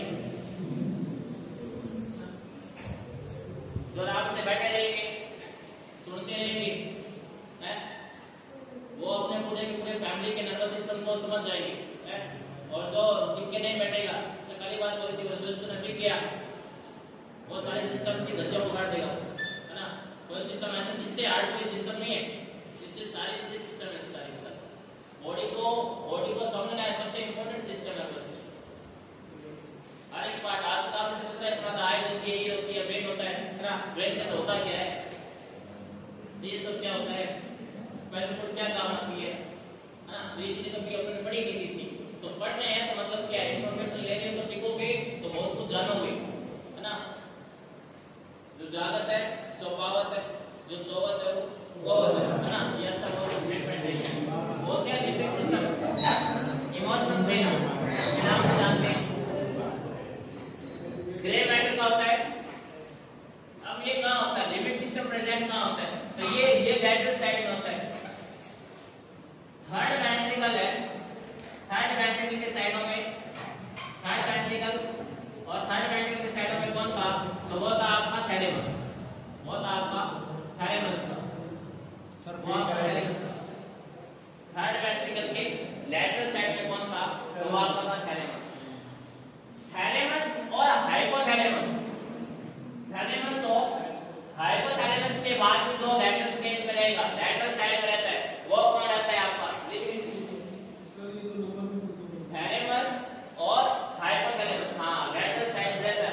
लिम्बिक सिस्टम क्या होती है, ट्विन पॉइंट स्ट्रक्चर होती है, ट्विन पॉइंट स्ट्रक्चर होती है, दोनों राउंड ट्विन पॉइंट स्ट्रक्चर होती है, दोनों साइड प्रेजेंट होती है। अभी अपने यहाँ पे ग्राफिकल से तो ये दिखा सकते हैं, और ये इसके साथ अटैच होती है, ऐसे अटैच होती है। बीच में क्या होता है आपका हाइपोथैलेमस है, और हाइपोथैलेमस के लेफ्ट लैटरल और राइट लैटरल के अंदर क्या होता है, और lateral side of thalamus hypothalamus grey matter का बना होता है, ग्रे मैटर का बना होता है, इसे इमोशनल ब्रेन के नाम से जानते हैं। साथ साथ में ये क्या करता है, रिस्पांसिबल होता है शॉर्ट टर्म मेमोरी के लिए और लॉन्ग टर्म मेमोरी के लिए। कोई चाइल्डहुड स्टोरी को आप मेमोरेबल कर पाते हो, याद रख पाते हो, किसकी वजह से, लिम्बिक सिस्टम की वजह से। दूसरा, responsible for production of emotion, emotion को क्या करने में, प्रोड्यूस करने में किसका रोल रहता है, लिम्बिक सिस्टम का रहता है। और लिम्बिक सिस्टम में कौन कौन से emotion, like Joy, fear, happiness and sad, anger, jealousy, ये सारे के सारे जो इमोशंस होते हैं, है ना, वो कौन लेकर के आता है, आपका लिम्बिक सिस्टम लेकर के आता है। तभी तो बोला था कि मेरे दोस्त को हाथ कैसे लगाया, भावनाओं में बैठ जाते हैं, ये तो मेरे दिल में फ्रेंड की सीट थी, तुम कैसे बैठ गए यहाँ पे, है ना। तो भावनाओं में बैठ जाते हैं, और कई कंडीशन ऐसी होती है, कुछ कंडीशन ऐसी होती है, वहां सैड की कंडीशन होती है, सैड की कंडीशन होती है। तो प्री फ्रंटल एरिया था, उसने ये बोला था, प्री फ्रंटल एरिया जो हमने पढ़ा था एसोसिएट एरिया के, उसने बोला था, क्या बोला था उसने, कि according to condition intellectual behaviour, है ना, अकॉर्डिंग टू कंडीशन आपने क्या करना है, बिहेव करना है। तो कहीं कुछ एकदम से सैडनेस का एकदम से एनवायरनमेंट होता है, और वहां जाकर कोई हंसे एकदम से, मैं तो यही चाहता था ये सारे लोग, है ना, मैं तो यही चाहता था कुछ ऐसा ही हो जाए, वो उससे लोग पागल ही कहेंगे, है ना। मैंने पेशेंट कहेंगे पागल आ गया पेशेंट, सारे तो हो रहे हैं, ये हंस रहा है अकेला, मैं सारे हो रही है ना, उसे पागल ही कहते हैं हमने। तो रिस्पॉन्सिबल फॉर इमोशन, अगर कोई रो रहा है उसके साथ वो कोई सैड हो जाता है, जब उसकी फीलिंग को समझता है उसके साथ होता है ना, इमोशनल ब्रेन। उसके साथ कोई हैप्पी है, उसके साथ वो खुश हो रहा है, इमोशनल ब्रेन, है ना।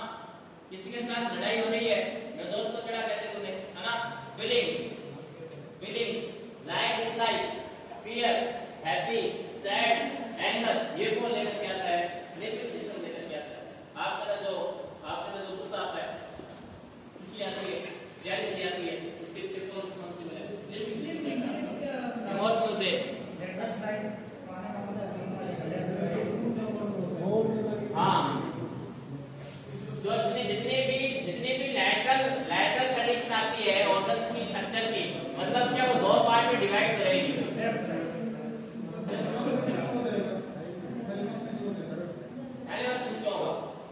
थैलेमस के दोनों हो रहे हैं, थैलेमस तो सेंटर में है, थैलेमस तो सेंटर में है, हाइपोथैलेमस और थैलेमस ये तो सेंटर में है, और इनके लैटरल वॉल पे क्या रहती है, लिम्बिक सिस्टम रहती है। डायरेक्ट सेप्टम ग्रे मैटर का रहता है, और मिड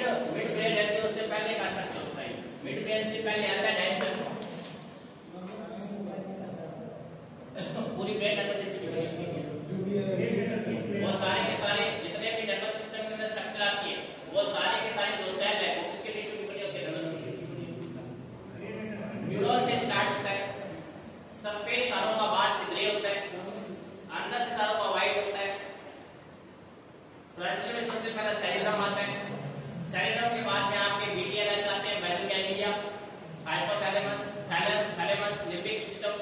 और ये जो बीटीएलएच होता है ना, इंपॉर्टेंट बात है, बीटीएलएच होता है ये जो 70% जो ऑक्यूपाई करता है इसके लास्ट पार्ट में होते हैं, सेरिब्रम के लास्ट पार्ट में होते हैं, सेरिब्रम के लास्ट पार्ट में देखने को मिलते हैं बीटीएलएच। जो उसके बाद में क्या आता है, मिड ब्रेन आ जाएगा, मिड आ जाएगा, मिड के बाद में क्या आता है, लास्ट पार्ट ऑफ ब्रेन आता है, सेरिबेलम आता है, कौन सा आता है, पेडुलम लोबेट आता है। तो 70% का जो लास्ट पार्ट होता है उसमें बीटीएलएच देखने को मिलता है। मिड ब्रेन,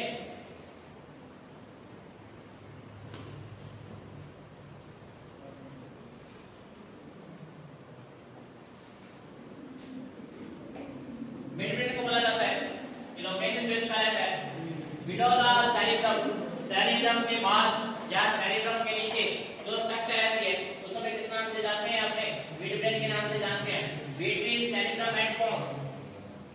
मतलब सेरिब्रम खत्म होगा और पोन्स स्टार्ट होता है, इन दोनों के बीच के डिफरेंस को अपने क्या नाम जानते हैं, मिड ब्रेन के नाम से इसको जानते हैं, सिंपल सा। सेकेंडली ग्रे मैटर के भी आपको बताया था, सारे सारे ग्रे मैटर के बने होते हैं, बाहर सारे ग्रे होते हैं, अंदर सारे क्या होते हैं, व्हाइट होते हैं। एक्शन क्या रहता है इसका मिड का बेसिकली, तो coordination of impulse, coordination of impulse of hearing and visual. जो भी आप सुन रहे हैं, जो भी आप देख रहे हैं, देखने का मतलब होता है ऑप्टिकल एरिया के अंदर ऑप्टिक नर्व होती है, वो उसको क्या करती है, इंपल्स को कैरी करवाती है और आई से आप देख पाते हैं। दूसरा क्या होता है, हियरिंग होता है, तो हियरिंग क्या, टेम्पोरल लोब में, टेम्पोरल लोब में है ना, वेस्टिब्युलो कॉक्लियर नर्व होती है, वो क्या करती है, आपको सुनना, कान से, कान आपका ऑर्गन है सुनाने का, है ना, और सुनाता कौन है, उसका नर्व होती है, इसको बोलते हैं वेस्टिब्युलो कॉक्लियर नर्व होती है, और वो क्या करती है, उस साउंड को कन्वर्ट करती है और आप अंडरस्टैंड कर पाते हो कि क्या चल रहा है इस चीज। तो हियरिंग और विजुअल को क्या करती है, इंपल्स क्या करती है, हेल्प करते हैं कोऑर्डिनेशन के लिए। दूसरा मिड ब्रेन का साइड आपको बताया था, इसको बोलते हैं अपने कि मिड ब्रेन के अंदर क्या होता है, मिड ब्रेन के अंदर डी टू रिसेप्टर साइट होती है, डी टू रिसेप्टर साइट है, रिसेप्टर साइट होती है, और डी टू रिसेप्टर साइट का मतलब क्या है, डी टू का मतलब होता है डोपामाइन,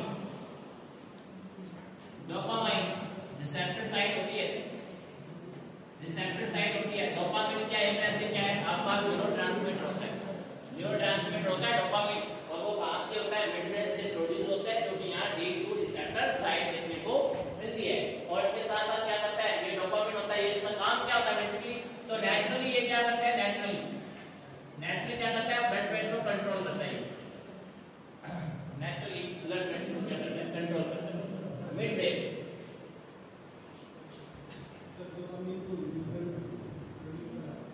हाँ, रिसेप्टर साइट होते हैं यहाँ पे, D two receptor site mid brain के अंदर, ये डी टू रिसेप्टर साइट को, डी टू रिसेप्टर साइट और डी टू रिसेप्टर साइट को और भी स्पेसिफिक एरिया के नाम से जानते हैं, इसको बोलते हैं सबस्टेंशिया नाइग्रा, सबस्टेंशिया नाइग्रा के नाम से जानते हैं, इसी को डी टू रिसेप्टर साइट बोलते हैं, डी टू रिसेप्टर साइट। दूसरा नाम इसका होता है डी टू रिसेप्टर साइट, इसका नाम क्या होता है, इस एरिया का नाम, जहां डी टू रिसेप्टर साइट होती है उस एरिया का नाम क्या रहता है, तो सबस्टेंशिया नाइग्रा के नाम से जानते हैं, अपने स्पेसिफिक साइट होती है यहाँ मिड ब्रेन के अंदर, और ये responsible for production of dopamine neurotransmitter से बोलते हैं। तो बेसिक नाम एमसीक्यू में भी आता है, तो डी टू रिसेप्टर साइट भी आता है, बेसिक नाम पता रहता है कि सबस्टेंशिया नाइग्रा भी कहते हैं उस एरिया को, पर एमसीक्यू में जो ऑप्शन आता है वो आता है आपका D two receptor site, dopamine receptor site mid brain के अंदर होती है प्रेजेंट इन ब्रेन।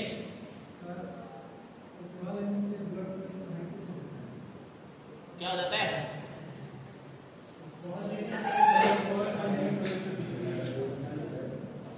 जितने दिमाग में क्वेश्चन आए ना तो राइट आप साथ साथ में, है ना, लिखने के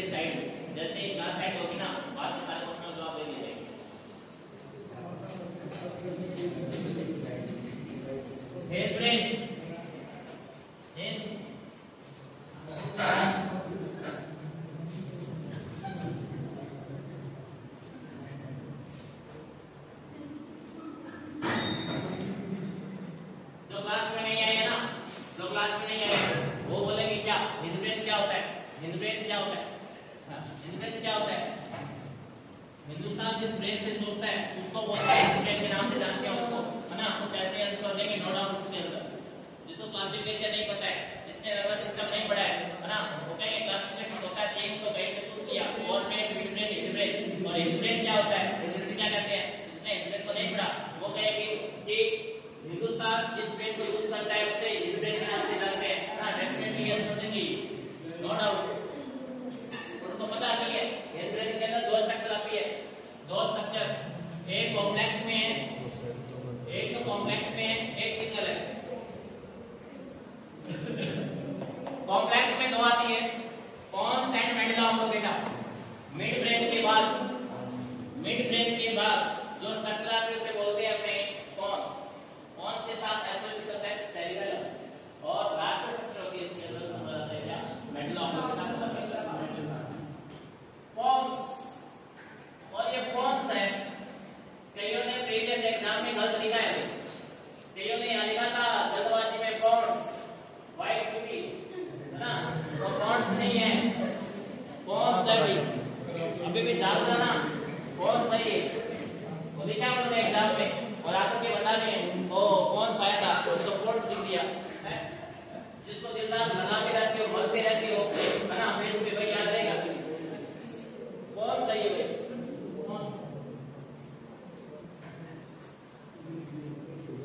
लोकेशन पहले तो लोकेशन में बात करते हैं। Inferior, inferior to the mid brain, mid brain की अभी बताया था मिड ब्रेन के नीचे तो इंफीरियर साइड में पाया जाता है, इंफीरियर डायरेक्शन में पाया जाता है, मिड ब्रेन के बाद पाया जाता है, पॉन्स पाया जाता है। और कहां बेसिक्स का बोलते हैं तो superior to the medulla oblongata, pons के बाद मेडुला ऑब्लिंगेटा है। तो मेडुला ऑब्लिंगेटा से पहले, मेडुला ऑब्लिंगेटा से ऊपर, सुपीरियर का मतलब होता है ऊपर, है ना, तो मेडुला ऑब्लिंगेटा से ऊपर, मिड ब्रेन से नीचे, मिड ब्रेन से नीचे, मेडुला ऑब्लिंगेटा से ऊपर और anterior to the cerebellum, cerebellum के तो सामने, सेरिबेलम के सामने, मेडुला ऑब्लिंगेटा के ऊपर, मेडुला ऑब्लिंगेटा के ऊपर और मिड ब्रेन के नीचे जो स्ट्रक्चर पाई जाती है उसे कहते हैं पॉन्स, उसे कहते हैं पॉन्स। ये है डिस्टेंस पॉन्स, है ना, सारे अपने अपने फंक्शन के लिए यूनिक फंक्शन के लिए रिस्पांसिबल है, सभी का एक अपना अपना फंक्शन है इसके अंदर, है ना।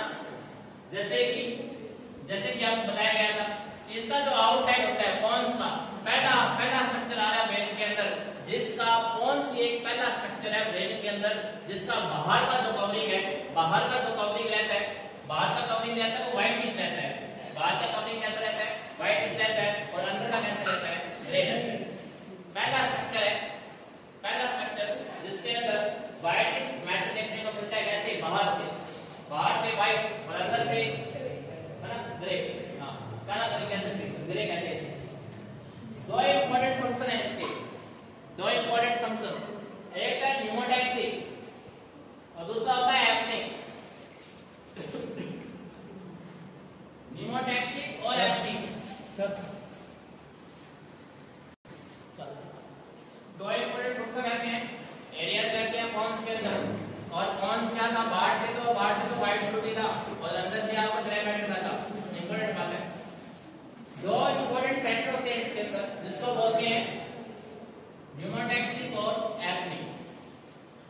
न्यूमोटैक्सिक का मतलब है इनहिबिट इंस्पिरेशन,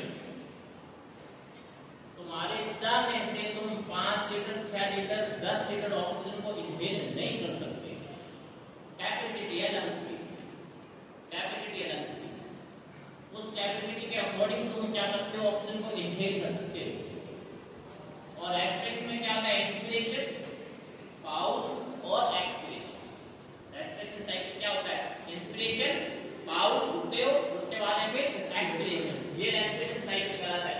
तो न्यूमोटैक्सिक सेंटर का मतलब क्या होता है कि जो आप एक्सप्रेशन अंदर की ओर ले रहे हो, इंस्पिरेशन चल रहा है, तो इंस्पिरेशन कितना लेना है उसके बाद रोक देना है, उसके बाद रोक देना है। इसको वो कौन सा सेंटर के नाम से कहलाता है, आपका न्यूमोटैक्सिक सेंटर के नाम से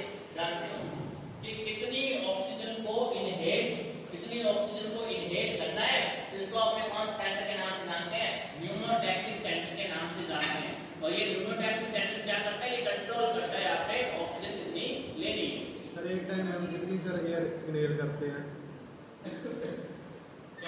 एक टाइम में कितनी एयर इनहेल करते हैं? एयर इनहेल करने के लिए बेसिक होता है तो इसके लिए बोलते हैं कि आपने 5 to 6 लीटर है ना।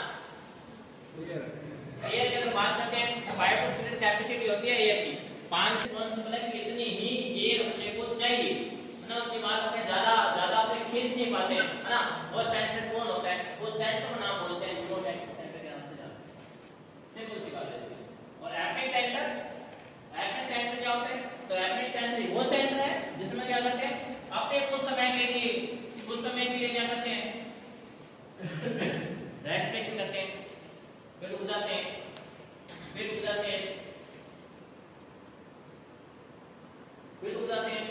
जो रेस्पिरेशन के लिए अपने को स्टिमुलेट करेगी। अपने केवल क्या होते हैं सांस रोक के बैठ जाते हैं,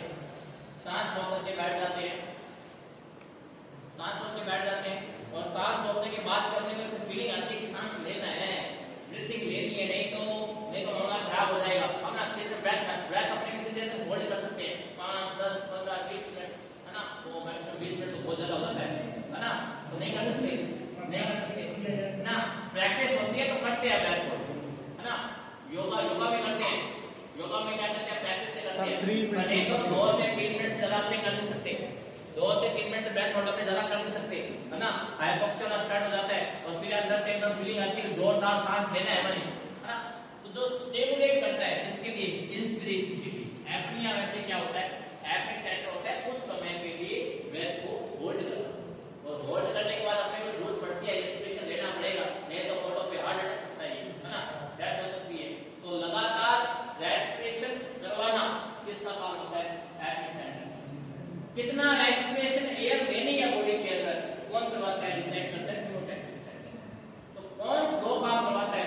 एक तो कितनी ऑक्सीजन लेनी है, दूसरा लगातार रेस्पिरेशन करना है, रुकना नहीं है।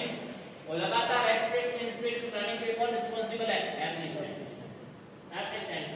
और कितनी एयर इनहेल करनी है उसके लिए कौन रिस्पांसिबल है? न्यूरोटैक्सिक सेंटर। दोनों सेंटर किसके अंदर आते हैं? कौन से अंदर आते हैं? आएगी तो नर्व, ये गए तो दो एक सकते, ये तो एक जैसा स्ट्रक्चर है, और लंग्स तक जाएगी कौन जाएगी? नर्व ही जाएगी लंग्स तक। ये स्ट्रक्चर पूरी जाएगी। तो बाकी तो नर्व के प्रोडक्शन तो नर्व के थ्रू ही होता है, पर ऑर्डर कहां से जाएगा? सेंटर से जाता है। ये सेंटर से तो स्टिमुलेशन जाएगा, तभी वो नर्व कर पाएगी, तभी नर्व को ऑर्डर मिलेगा, तभी तो वो नर्व क्या करेगी? लंग्स में जाकर के इतनी एयर इनहेल करनी है भाई, किसी तरह नहीं कर सकते, उतनी कोई डिक्टेट होगी है ना। तो न्यूरोटैक्सिक और एपनिक एक होती है जो आपके लंग्स के डायफ्राम को ज्यादा एक्सप्लोर नहीं होने देती है, ज्यादा डायमीटर में बढ़ने नहीं देती है। नर्व उसका नाम होता है फैरिंग नर्व। क्या नाम होता है? फैरिंग नर्व होता है। फैरिंग नर्व होता है। वो क्या होता है? जब आप दौड़ रहे होते हो, आप साथ में आप इंस्पिरेशन कर रहे हो, एक्सप्रेशन कर रहे हो ना, ब्रीथिंग कर रहे हो साथ में आप, और साथ में आप दौड़ रहे हो, तो जितनी आपने एयर लेनी होती है आप ले लेते हो। पर कुछ समय के बाद क्या होता है? आपके यहाँ डायफ्राम के पास लोअर रिब के अंदर क्या होता है? पेन होता है। फिर आप ऐसे कैसे पेन होता है ना, पेन हो रहा है। क्यों होता है पेन? डायफ्राम को ज्यादा बढ़ने से है ना, रोकती है एक नर्व। जैसे क्या होता है? डायफ्राम का प्रेशर ज्यादा बढ़ता है तो क्या होता है? डायफ्राम के पास से नर्व होती है फैरिंग नर्व होती है। और जब ज्यादा जरूरत से ज्यादा डायफ्राम बढ़ता है, डायफ्राम मसल ज्यादा कंट्रैक्ट होती है जरूरत से ज्यादा, तब पेन होता है। और पेन कौन करवाती है? ये नर्व करवाती है। तभी आप भाग रहे हो, जोर से भाग रहे हो, और जोर से भागने का डायफ्राम आपका बढ़ रहा है, सांस ले रहे हो, डायफ्राम बढ़ रहा है, और भागते क्या है? पेन भी हो रहा है। क्योंकि डायफ्राम के पास फैरिंग नर्व होती है, और फैरिंग नर्व क्या करती है? आपको सेंसिटिव स्टिमुलेशन से पेन होती है ना। तो इसलिए ये कंसेप्ट है। दो सेंटर होते हैं न्यूरोटैक्सिक को एपनिक सेंटर नाम से इसको जानते हैं। 12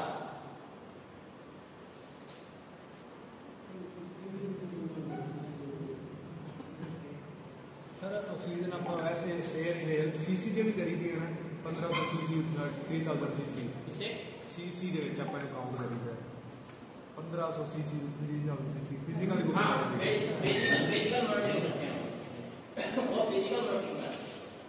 और वैसे जो हमने नॉर्मल हमने इसको देखना होता है तो हमें क्या करते हैं जैसे एक तो रनिंग करवाते हैं इसके अंदर ना रनिंग में क्या करते हैं अपने इसको देखते हैं कितना वो सांस अंदर ले सकता है कितना छोड़ सकता है उसका रेस्पिरेशन कब बढ़ता है कब घटता है उसको चेक करने के लिए अपने इस पे यूज करते हैं।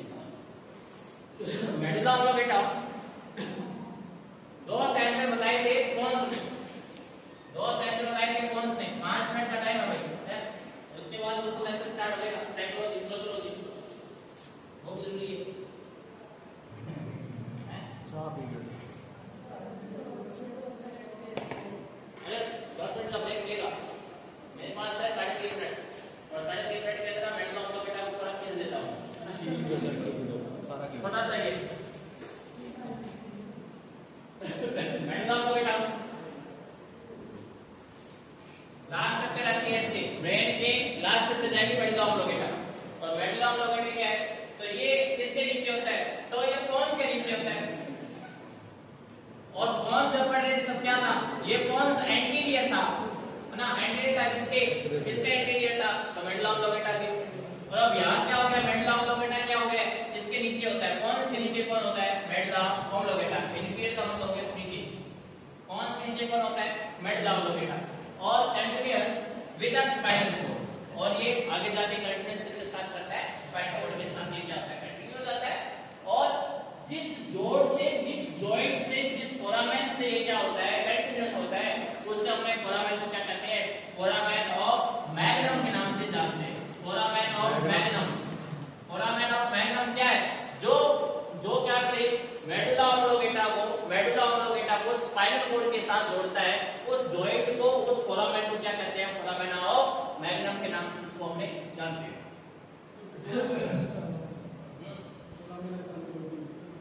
किसका फोरामेन क्या होता है ये तो जॉइंट कहते हैं हम इसको हाँ जॉइंट कहते हैं और उस स्ट्रक्चर को जहां जोड़ते हैं स्ट्रक्चर को हमने क्या नाम दे दिया मैग्नम नाम दे दिया joint of magnum foramen of magnum के नाम से उसको हमने जानते हैं और ये क्या बनाता है क्या होता है प्रोजेक्ट का होता है फोरामेन ऑफ मैग्नम प्रेजेंट का होता है कौन से लॉ में होता है तो ऑसिपिटल ये पीछे का और पीछे का तो मेडुला ऑब्लोंगेटा के बाद क्या होती है आपकी ऑसिपिटल लॉ से क्या स्टार्ट होती है स्पाइनल कोड स्टार्ट होती है तो पॉन्स के नीचे कंटीन्यूअस स्पाइनल कोड के साथ जिस जॉइंट के साथ कंटिन्यू होती है फोरामेन ऑफ मैग्नम और कौन से लॉ में होती है तो ऑसिपिटल लॉ कहते हैं देखने को मिलती है और कैसा कलर होता है ये कैसे किस मैटर से बनी होती है वेलवेट से बनी होती है और उसके अंदर कुछ क्या होते हैं कम से कम 5 से 6 एरियाज होते हैं 5 से 6 एरियाज होते हैं वाइटल सेंटर के रिस्पांसिबल होते हैं क्या काम करवाते हैं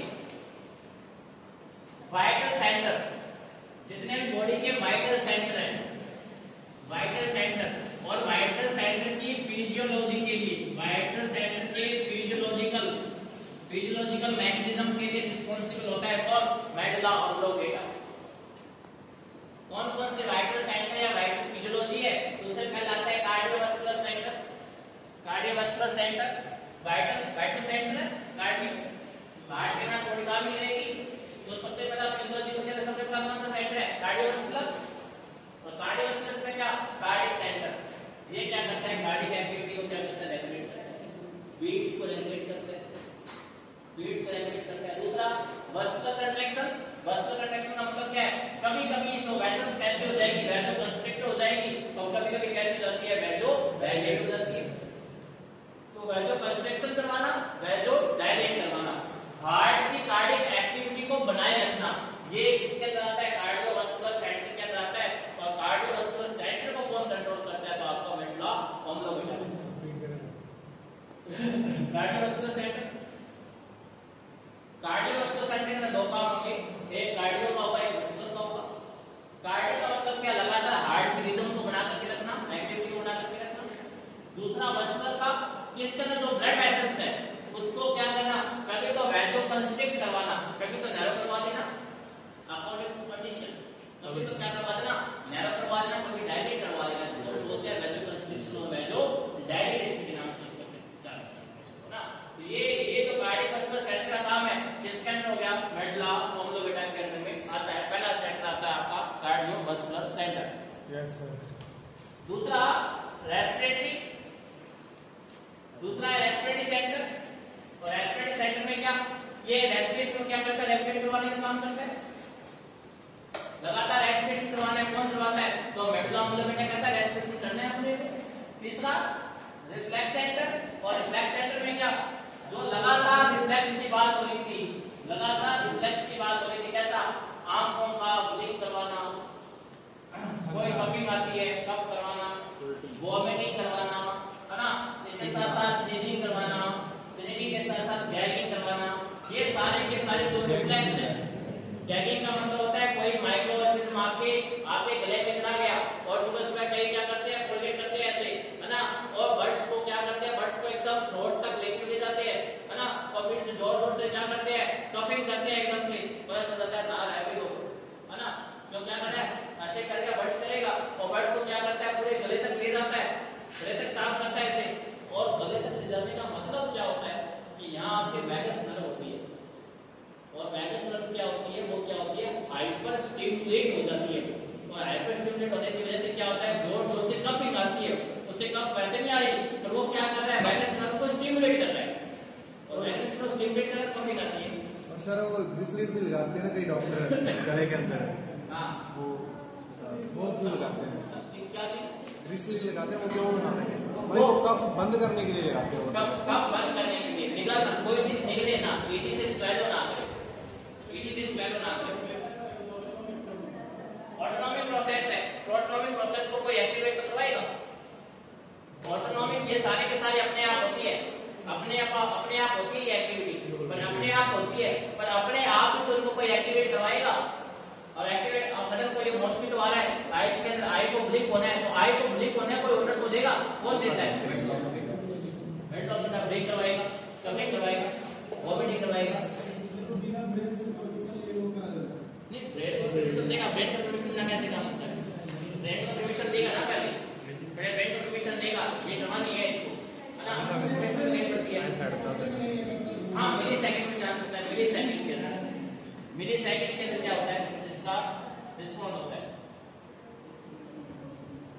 कार्डिक, रेस्पिरेटरी, और तीसरा आपका रिफ्लेक्स सेंटर, और लास्ट स्ट्रक्चर है इसको बोलते हैं अपने सेरिबेलम, सेरिबेलम लास्ट स्ट्रक्चर है इसकी, सेरिबेलम नर्वस सिस्टम की सारी स्ट्रक्चर गई, सिर्फ स्पाइनल कॉर्ड को छोड़ करके अभी वो भी करवा दो सर, इतनी एफिशिएंसी नहीं है अभी, है ना, कई मैदान छोड़ करके भाग रहे हैं अभी, तो सेरिबेलम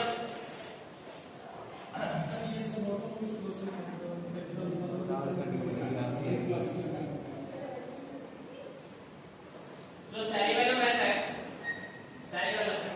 सेरिबेलम आपके पेनार से हवा पेट में आता नहीं है, हमारा आर्टिकल जैसा शॉर्टर बनता है, आपने मस्तिष्क का सेंस बनता है। सेरिबेलम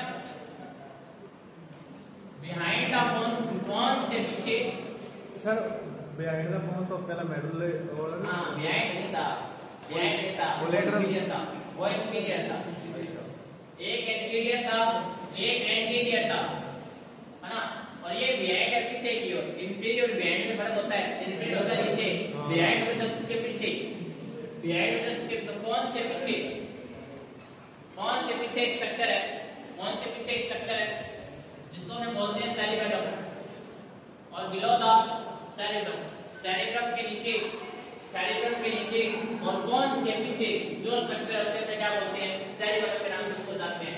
दो पार्ट में डिवाइड होता है सेरिबेलम को जो दो पार्ट में डिवाइड करवाता है, सेरिब्रम को जो दो पार्ट में डिवाइड करवाता है उसे हम क्या बोलते हैं, उसे हमने वर्मिक्स बोलते हैं, वर्मिक्स बोलते हैं उसे। जो सेरिब्रम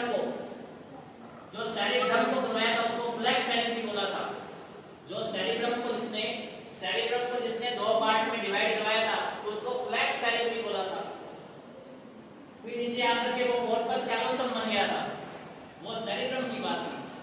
सेरिबेलम के अंदर जो सेरिबेलम को दो पार्ट में क्या करता है, डिवाइड करता है, तो उसको हम क्या बोलते हैं, वर्मिक्स बोलते हैं, वर्मिक्स बोलते हैं। ग्रे मैटर का सेम फिर से ग्रे मैटर का बना होता है, ग्रे मैटर का बना होता है, और क्या करता है, इंपॉर्टेंट बात है, क्या करता है, पोस्चर और मूवमेंट। आपको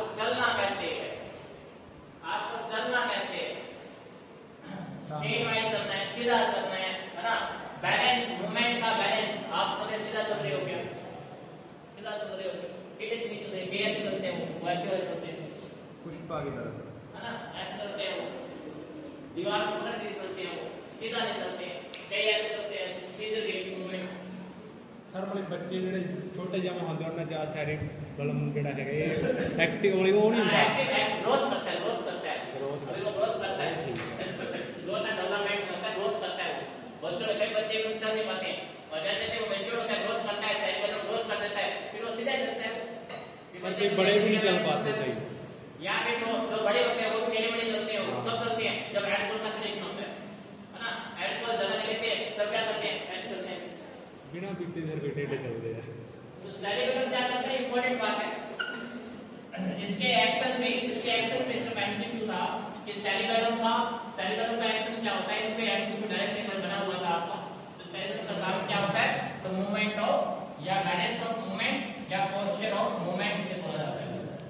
मूवमेंट को बनाए रखने के लिए, मूवमेंट को मेंटेन करने के लिए, बैलेंस को मेंटेन करने के लिए इसका काम होता है इसका सेरिबेलम। सिंपल सा है, बाकी का आज की क्लास यहीं पे ख़त्म होती है। Thanks for watching.